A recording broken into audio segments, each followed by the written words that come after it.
What's going on, guys, and welcome back to another video. So today we are going to talk about Social Security. I want to give you a full Social Security update and explain what is going on. First off, I want to be very clear on something, and that is that lawmakers are now stating that they will address Social Security this summer. About 2 months. But why? What is coming down in 2 months? What are we going to learn over the next 2 months? Well, I will address that in just a second. First, all I ask is if you can spend 2 seconds, go ahead, hit that like button for the YouTube algorithm, and also make sure you click that subscribe button so you never miss an update. But here is what lawmakers are currently telling us. That right now, the priority has to be on the debt ceiling. Not on Social Security, it has to be on the debt ceiling. Now, why does this matter? Well, this matters because the debt ceiling crisis, this increase or this, whatever we're going to do with the debt ceiling, this has to be addressed sometime between June and September. Well, at this point, it is pretty much do it by June, which means we have 2 months. So that's the first thing that needs to be addressed. However, we cannot address the debt ceiling until lawmakers can agree on, okay, if we are going to increase the debt ceiling, are we going to provide cuts elsewhere? And if we do, that is something that Republicans say they need a firm answer from President Biden and from Democrats that yes, they will provide cuts to other programs. But that is not part of the debt ceiling. That is part of the federal budget, which actually has to be passed by the end of September. Okay, now we're caught up. So that is why the Social Security changes are supposed to really be negotiated by this summer. Now, there's a nice little article that was written just today, actually earlier on today, and I'm going to go over that article because here's the article here. It says Social Security, 6 developments to watch for this summer. Now, I want to go through this because it does put everything into one nice little page. First off, and this is a big one, the Social Security cost of living adjustment for 2022 or for 2023, excuse me, is 8.7%. The problem, though, and you can see right here that the new Social Security monthly payment is now estimated at $1,827. This is a $146 increase over the previous year. Now, why is this so important? Well, the reason why the cost of living adjustment is so important is because right now we are expecting to see a 0% increase. 0. Because of inflation coming down. This is going to hurt millions and millions of households. If we see inflation keep coming down, there's a very good chance that we don't see anything. There's no increase for Social Security next year. That would be very problematic. But again, we're going to have this answer the third quarter. Okay, it will be the third quarter of 2023. All right? So we got what, February, March, April, May, June. So July, August, September. Those are the dates. July, August, September. Those 3 months. That is going to dictate what the cost of living adjustment is for 2024. As of right now, it's not looking good. Okay? So that's the first thing that we need to look for this summer. The next one right here, President Biden vows to reject any Social Security cuts. Now, is this actually going to happen? Well, we can go and read this, right? I'm not going to read this, but just understand President Biden is not the only one that is rejecting any cuts to Social Security. Former President Donald Trump, we are seeing Speaker Kevin McCarthy, the Senate Minority Leader Mitch McConnell, many Republicans are rejecting any cuts to Social Security as well. So yes, a lot of people are considering changes, but everybody at this point is pretty much saying no to cuts. So that's the good news there. And also you can see it right here. The administration is committed to protecting and strengthening Social Security and opposes any attempt to cut Social Security benefits. It also says, no matter what gets debated and proposed, if it includes cuts to Social Security benefits, President Biden will veto it. Right? So, we know that. Nothing new. But this is another big one.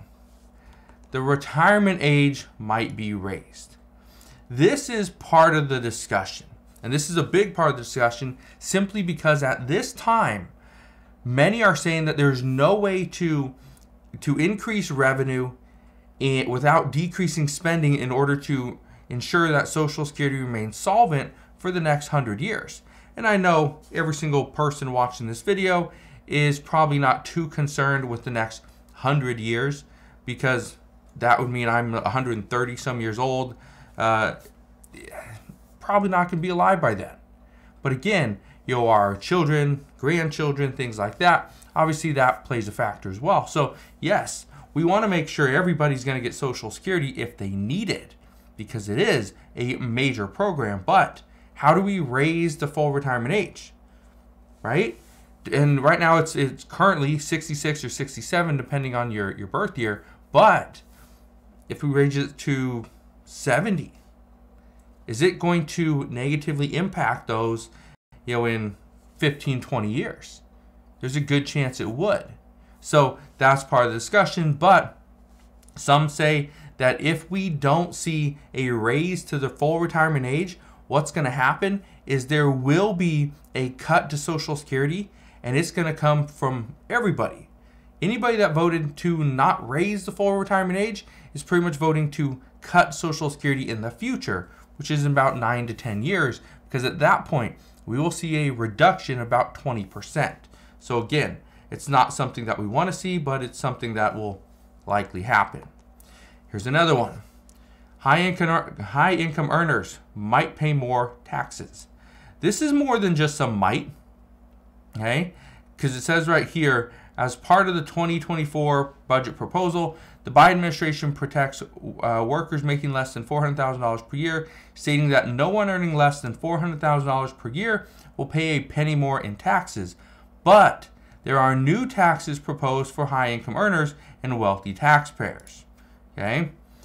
And you can see right here, Medicare taxes would be increased on individuals making over $400,000 per year. This increase would raise the tax rate from 3.8% up to 5% on unearned and earned income over $400,000, helping fund Medicare benefits further.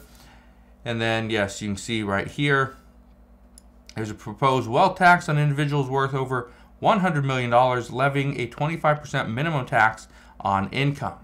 So, taxing the rich is something that they are highly, not just considering, this is something that is on the table and they are not taking it off. Democrats say we have to tax the rich. They have to pay their fair share. And this, again, this is why I bring this up, is because this is how we are going to increase revenue into Social Security, but we have to also decrease spending. Those two things have to happen, according to experts. It cannot just be one. Here's the other problem. We can increase revenue by bringing in additional tax from wealthy. Here's the problem. Right now, there are many economists that believe we are headed towards a recession. If we head towards a recession, it's likely going to happen this summer.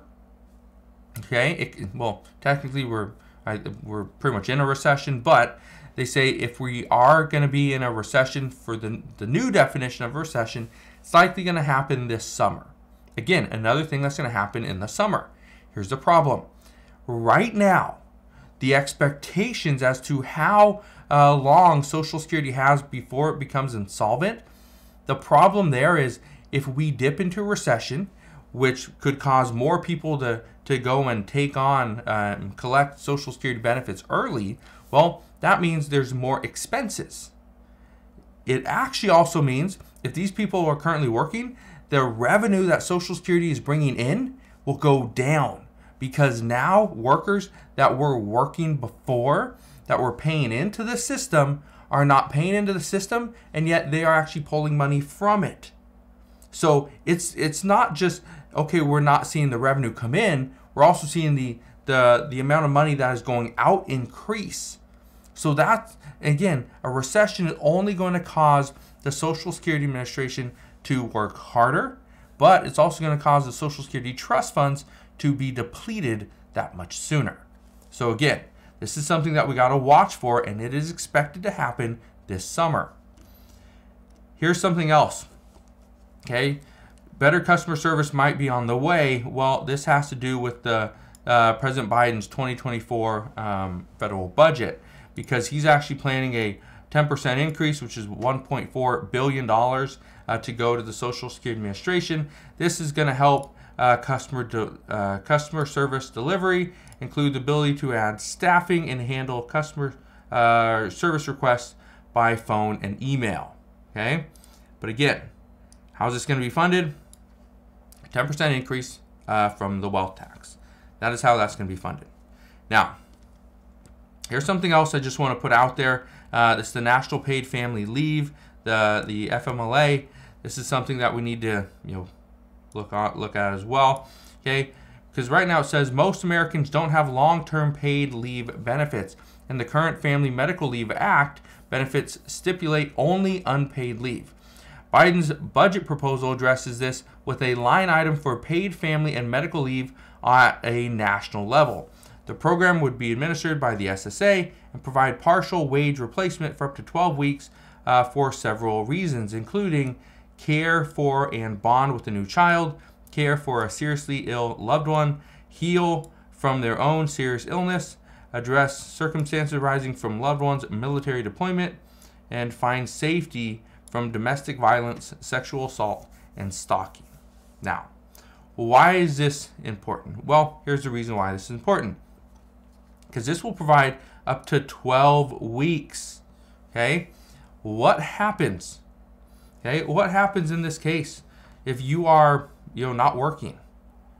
Right? Well, if you're not working, again, and this is part of the problem, the only reason why I bring this up is because some people say that having paid family medical leave and up to 12 weeks of it is actually going to cause more harm to the Social Security Administration. It's not going to make things better. It's going to cause more harm, because now they have to, send out even more money. And again, this isn't coming from Social Security. Okay? But they're the ones that are going to administer this. So there's going to be more issues here. So do we need to bring in more money to the Social Security Administration on top of that 10%? Some say yes. This is something that we will need to do. But again, I bring this up because this is just one of the other things that is currently being discussed. Now, I can say this time and time again, and again, I will keep you up to date, but here's the thing. Right now, the Social Security talks and negotiations, the negotiations for one haven't even started, but the talks, these are pushed back because first we have to deal with the debt ceiling. But in order to deal with the debt ceiling, Republicans want an answer on the federal budget. So the federal budget has to be passed by the end of September. The debt ceiling likely has to be increased in June. And Social Security, according to lawmakers, has to be done in 2023. So there's a bunch of very odd timelines there. They don't really go in order. And again, this is just more problems. But I wanted to keep you up to date on what is currently going on and what is currently being discussed regarding Social Security. And at this time, this is it. We are seeing a lot of discussions happen right now. But again, there's no proposals, which is the problem. Until we start to see proposals, who knows what's actually going to go through. So, as we get more information on Social Security, as we get more information as to what lawmakers are planning, I promise I will come back, I will fill you in on all the latest news and updates. All you got to do, first off, hit the like button on this video, and also click that subscribe button so you never miss an update. Thank you guys for watching, and I'll see you guys on the next one.